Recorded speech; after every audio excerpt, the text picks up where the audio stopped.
Hannes, you have tried a lot of different things before you actually decided to pursue dancing. I did my apprenticeship in a hotel. Then I opened up a skater and surfer shop.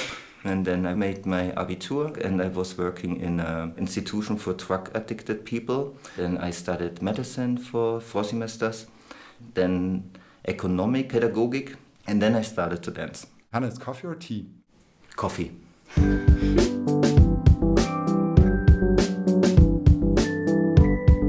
Hello, I'm Johannes Härtl. I'm one of the directors of Iwanson International School here in Munich, in Bavaria, Germany. And I'm Preußler. I'm the other director of Iwanson. Where would you be right now if you could choose any place in the world? I would love to be on holidays, as most people at the moment, I think. I'm there where I want to be. I've often heard people say a phrase that everyone can sing. Can everyone dance? Yes. Everybody can dance. It's quite easy. You just shift the weight from one leg to the other leg and you're already moving. It has a lot to do with confidence, that a lot of people feel weird when they move. But actually, if they would start just moving without thinking and enjoying body and mind, everything would be fine. What usually surprises people about contemporary dance? Contemporary dance says it already, we are in the art right now. It's a huge field of art and it's always changing. The biggest surprises is that contemporary dance, you cannot have expectations. There's more theatrical parts in contemporary dance. Sometimes it's really physical. Some things are very improvised. It's so huge. Today I want to fall. And I'm riding the ride. And it is full of unexpected possibilities. What is your body and your dance teaching you today? And we tried in this field of art to connect all the different arts, video, sound, acting, dancing, visual arts, stage design, costume design, fashion, like everything in the end, really everything. How do you prepare students for a career in contemporary dancing, and what does a school day look like in Iwanson? Yeah, of course, it's also tools you have to learn as a dancer. All students have everyday ballet, contemporary classes, also jazz classes, different styles of contemporary floor, improvisation, and also theoretical aspects. This is the base for everything, and of course this grows through a 3 years education. But then there's another big field, and that's really the personality of these people. After 3 years they go out and then they're grown-up personalities and they have a meaning and they have an opinion about things and they know themselves, they know what's out there in the world, and they educate themselves also. We trigger them in different ways. Self-responsibility is really important. Which prejudice do people have when you tell them that you're a contemporary dance teacher? Is it really a job, and do you earn money with that? And yes, it is a job and it's very challenging, and I think it takes more of a person than maybe some other jobs. This job without passion doesn't work. The first question even comes, what is contemporary dance? Yeah. It's so much about taste. Sometimes you even have to educate yourself a little bit to that you can start to read our language. I mean, many people know Pina Bausch. This is something I think which touches many people, very direct. It's a good entering, I think. In 2019, some of your dance students took the challenge to design a piece around our theme Dive In. Can you tell us more about the creative process behind that?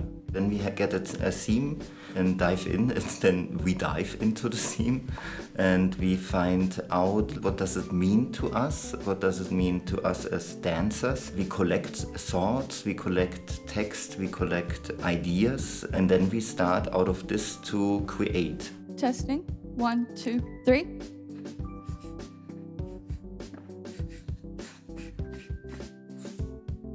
"55% of communication is body language.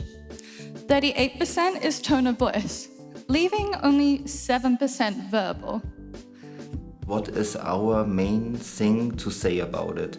And one choreographer said once, on stage should only be gold, and then you have to cancel all the rest. When you have a rehearsal process, you have a lot And then in the end, maybe you just show 15% of it. It's like life. You research, you try out, and then you have to make decisions. How hard is it to throw away hours of work which you spend on a specific scene? Yeah, I mean, you need a lot of professional attitude for that. That's just the normal part of the job. So the very same students that you have done the choreography at TEDxTUM 2019, they also had planned a big tour in 2020. How did that turn out? What happened? Yeah, turned out bad. Yeah, it's really sad. We had to cancel everything. The creations were done. They created 3 pieces with 3 choreographers. They had like about 5 months of work. And it was really, I remember this day when we were sitting together with them and talked about it. Was really the start of the corona and nobody really knew in which direction it goes and do we have to take it really that serious or not, or and how fast does it go now. And then we talked together with the dancers and decided then together it's just not possible. Also all these buying tickets, and so we had to organize everything, but actually we didn't have any performance with them, and there were about 6, 7, 8, I think. 8 something performances planned in Munich, also in Zagreb, in Florence, in Stuttgart. Yeah, and all of them cancelled. Yeah.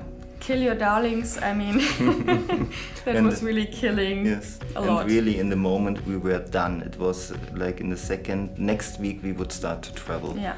There it came, So can you tell us something about what worked surprisingly well and what you would actually keep doing after the whole crisis is over? I think especially like one-to-one talks sometimes it's really good. A coaching also can work like this very well. For really young people, like we also have a pre-education, for them it's really good when they can focus on only the laptop and they are not busy with the people when they are 14 who are around, like are they the same like me, is this cool enough and stuff like this. And there's always a mirror in front of me, what's maybe also not so nice for young people sometimes. So they were more focused. And again, as we said in the beginning, as an artist you have to take this your self-responsibility. So again here it was only on you in the morning have to go to wake up early, and you have to get everything together to prepare push your you up. room. I think it's also a wake-up call, a big wake-up call to people like and artists, especially like for these young people. Like if this young generation don't find new solutions about stuff, then Who else? Exactly. Yeah. Hannes, if you could do a completely different job than being a dance teacher, what would it be? Then I would be a normal teacher. Okay. Marie, imagine for a moment that criticism doesn't exist and perhaps never existed at all. What would you be doing right now? Criticism, difficult for me because I'm quite critical. If this would not exist, I would bring the world in order. I don't know. Marie, what's your favorite word in any language? Giraffe. One random question to both of you. Marie first, what was your most rewarding mistake that you ever made? My biggest mistake was that I thought that I'm only good in dancing. I love to make mistakes, let me say like this. Yeah. And learn out of them, of course. What is the most uplifting compliment someone can give you? I have a hard time with taking compliments, but if I felt before that was good, and then someone comes and says it's the same, that's really cool for me then. My mother said that I'm the best daughter she could have. That was a nice compliment, I think. Yeah. I'm the same, I'm also bad in receiving compliments. But if I give a compliment and I really want to lift someone up, then I try to have a look at the persona. And if someone has a beautiful soul, then I want to tell the person also that the soul is visible. Marie, coffee or tea? Coffee. Okay. Same. Same, but very different. Yes. Sojamilch, Vanille zum Kaffee. Thank you. Thank you. Thank you.